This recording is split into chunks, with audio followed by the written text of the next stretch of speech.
Полицијата во Женева ги зголеми мерките на безбедност на аеродромот во Женева по анонимен телефонски повик. Се проверува и областа околу аеродромот по добиените информации за можни напади. Полицијата соопшти дека се во тек превентивни безбедносни мерки на подрачјето на аеродромот на неодредено време. И официјалните представници на Женевскиот аеродром наведуваат дека мерките се преземени откако добиле анонимен повик за опасност, но не изнесоа повеќе детали за тоа. Турските власти денеска издадоа налози за апсење на 47 новинари, јави CNN Турк.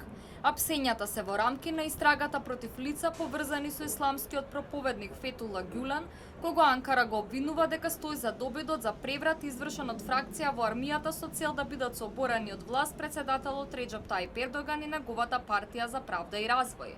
Новинарите работеле за весникот Заман, кој се поврзува со Гюлен, а врз кој турските власти презедоа контрола во март, како дел од мерките против поддржувачите на исламскиот проповедник.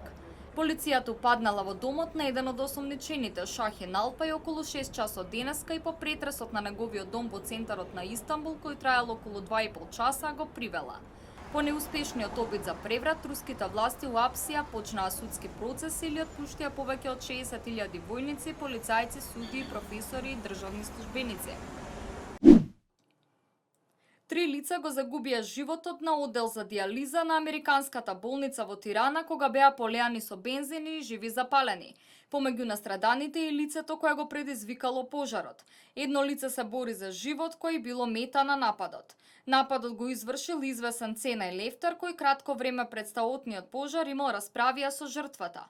Надзорните камери во болницата забележале како Лефтер приоѓа на човек кој лежи на дијализа и го полева со бензин. Жртвата го отурнала, но напаѓачот успеал да го запали истурениот бензин. Во пожарот покрај напаѓачот настрадаа и 2 пациентки. Вршителот на должност, гувернерот на Калифорнија Том Торлаксан, прогласи вонредна состојба поради пожарите во реонот на Лос Анџелес во кој едно лице загина, уништени со 18 куќи. Прогласената вонредна состојба дава можност да бидат одобрени финансиски ресурси за надминување на ситуацијата. Огнената стихија беснее во областа меѓу северниот дел на Лос Анџелес и градот Санта Кларита, а уништено е земјиште од над 152 километри квадратни. Повеќе од 20.000 луѓе биле принудени да се евакуираат, но поголем дел од нив веќе се вратиле назад.